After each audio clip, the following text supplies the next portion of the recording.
Hello, everybody. It's Bill's that college football guy here with another video. I'm here in a little small town called Tennessee. Tennessee. It's about an hour and a half southwest of Nashville. Making a delivery. They're gonna hear the truck bouncing around as we're working on the forklift right now because they're basically unloading me in the parking lot. It's a business under construction. Saw the title of the video. Okay. Which conference is the best? First off, everybody's staying on there talking about, the Big Ten's the best conference because they got the all four. They had 1.4 of the top 5 schools in the top 25 are in the college football playoff. The Mountain West, the best G conference because they got the 2 battling it out for the college football playoff. Well, that'd be true if we were talking about the top 3 or 4 schools in each conference. But you're asking me who the best conference is. That's from first place to last place. That's everybody. So what's the metric? What's the minimum qualification? I don't know. How about how many bowl-eligible schools you have in your conference? 6 wins.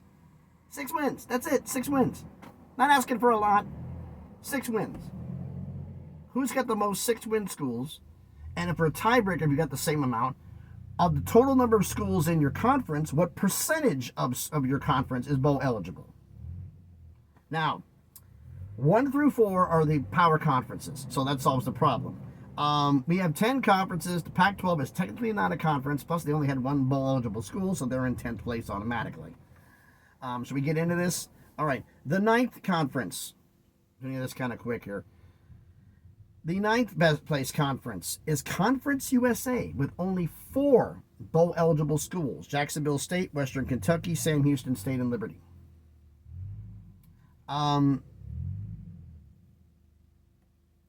Right now, 10 schools in the conference. There's going to be more later, but right now there's only 10. So that means the percentage of bowl-eligible teams is 40%. In 8th place is the Mountain West. Yeah, the Mountain West got the top 2 teams. The problem is that's the only thing, because right now there's only 5 schools that are bowl eligible in the Mountain West: Boise State, UNLV, Colorado State, Fresno State, San Jose State. That's it. There's only 5 out of 12, which means the winning bowl eligible percentage is 41.7%. In 8th place, now so the Mountain West as top conference, good. Total conference, no. 8th place is the MAC with 7 bowl eligible schools. Talking Miami of Ohio, Buffalo, Bowling Green, Western Kentucky, Toledo, and Northern Illinois. 7 out of 12. That's 58.3%. Now, 5th and 6th is a tie. 5th place is a tie. I say it's a tie because both conferences have 14 schools. Both conferences have 8 bowl-eligible schools. Same percentage, 57.1%. Same number of bowl-eligible schools of 8. So who are they? Of course, if you've done the math, it's the American and the Sun Belt. The Americans' 8 schools are Army, Tulane, Navy, Memphis, East Carolina, South Florida, UTSA, and North Texas. The Sun Belt's 8 schools are Marshall, Georgia Southern, James Madison, Coastal Carolina, Louisiana, Texas State, Arkansas State, and South Alabama. So both have 8 schools. You can decide if you're on metric, but for the purposes of this, they're tied for 5th place.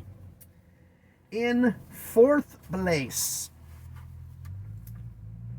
4th best, and the 4th best conference is the Big 12 with 9 bowl-eligible schools: Arizona State, Iowa State, BYU, Colorado, Baylor, TCU, Texas State, Texas Tech, Kansas State, and West Virginia. Got a little ahead of myself. 9 bowl-eligible schools out of 16 in the conference. That's a 56.3% bowl percentage, eligible percentage. 3rd place is the Big 10. The Big 10 has 12 bowl-eligible schools: Oregon, Penn State, Indiana, Ohio State, Illinois, Iowa, Michigan, Minnesota, Rutgers, Washington, USC, and Nebraska. So they have 12 bowl schools out of 18, which is 66.7%. We're doing rounding up. It's just 2/3. All right, 2nd place and 1st place. Both we have a tie in terms of bowl-eligible teams, both with 13. But the percentages is what sets the difference. The ACC and the SEC both have 13.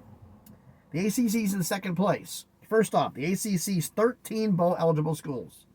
SMU, Clemson, Miami, Syracuse, Louisville, Georgia Tech, Duke, Virginia Tech, Boston College, NC State, Pitt, North Carolina, and Cal. 13 out of 17 schools. They have 17 football schools. That is a percentage, bowl-eligible percentage of 76.5%. The SEC has 13 as well. Texas, Georgia, Tennessee, Alabama, Ole Miss, South Carolina, Missouri, Texas A&M, LSU, Florida, Arkansas, Vanderbilt, and Oklahoma. They're 13, but they have 16 schools, which is a bowl-eligible percentage of 81.3%. So the top of the SEC has fallen off, but the conference as a whole is still the best right now. Because top to bottom, they're tied with the ACC. The Big Ten's not in second place. The ACC is. They had one more bowl-eligible school. So everybody said the ACC fell off. No, they didn't, folks. They're still in it. So, re-ranking it, SEC 1, ACC 2, Big Ten's 3, Big 12 4. Tied for 5th place, the American and the Sun Belt. 7th place is the MAC. 8th place is the Mountain West. 9th is Conference USA. And 10th is the Pac-12. That's what we're actually looking at. This is the actual list of bowl-eligible teams. I think the actual way to rank a conference. Because if you want to rank the top of the conference, that's fine. But the entire conference means everybody. You don't pick and choose the top 4. Well, the top 4 determines the conference. No, the conference determines the conference. How many teams you got bowl eligible? How much money you bringing in? Bowl eligibility money. For bowl money. How much you bringing in? There's the schools that keep the bowl money, but still. Representation. And the fact of the matter is,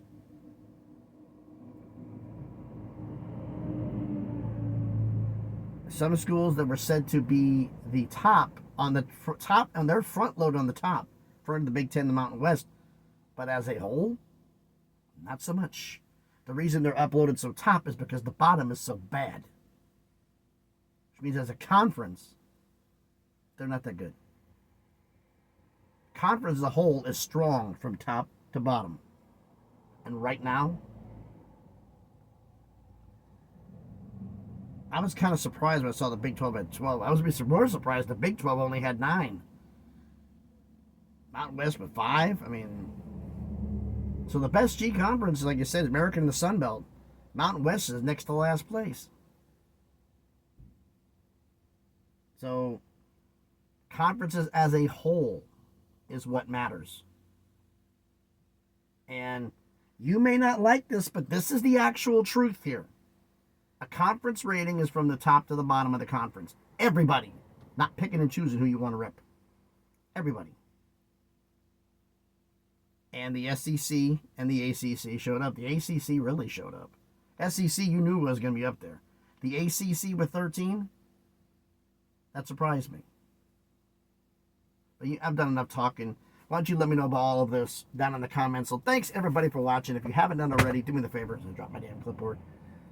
Smash the like button, hit the thumbs up. It helps with the algorithm, helps the video be seen by more people. Comment on the video. Let me know what you think of this. Were you kind of surprised at some of the numbers? I know I was on some of them.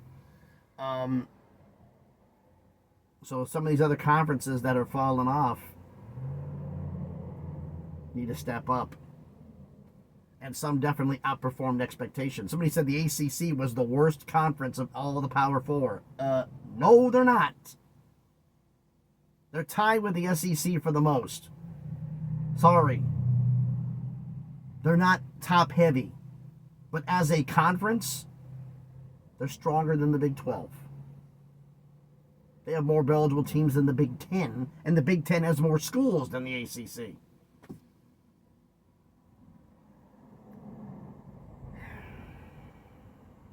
But let me know what you think about all this down in the comments. Share the video if you want to, and if you haven't done already, check out some other videos I've done. If you like them, subscribe to the channel. Want to follow in the craziness that is X, the link will be in the description. A couple things to note right here. First off, I'm going to do this up on here.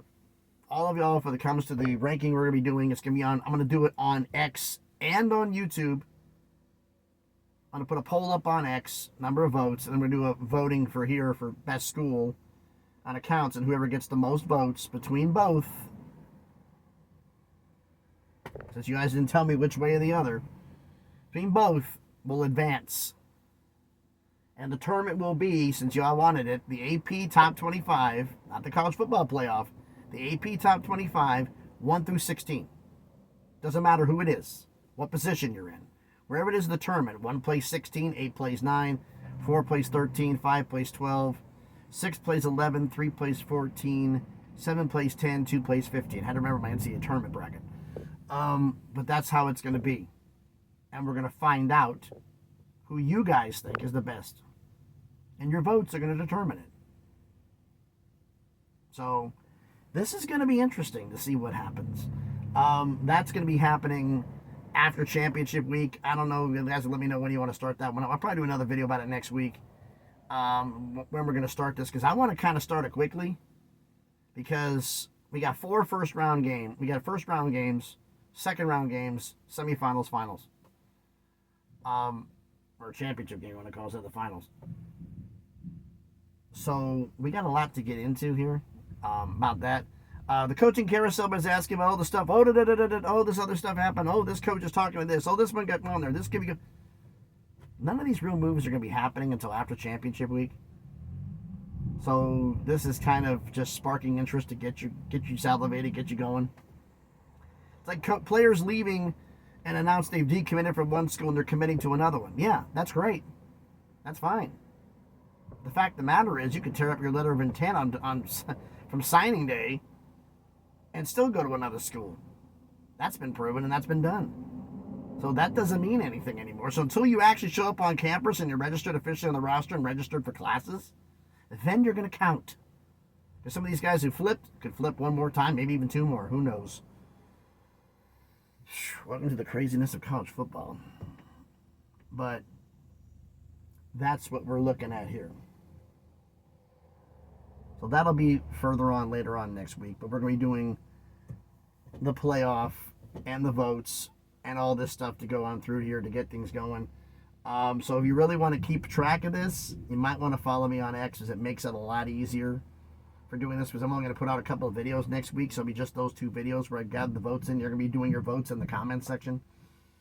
So that's how we're going to do this, and we'll do a cutoff date, and whatever happens, happens. And we'll see what the votes are. We'll see who the brackets are. We're not going to do any of this until after championship week. So I've done enough yapping. Thanks, everybody, for watching the video. Hope everyone's having a great day. Hopefully these guys get done soon, because they told me my neck's low before I did this video. Well, as a driver, I've decided about all the other things, and I've decided to take my driving talents to South Beach. I got a load going to Miami, Florida. Well, after being up in Indiana, where it was, up in Indiana where the ice storm hit and the snow hit, we had major car pileups on the 65 north and south, on 465 north and south, on I-70 going west.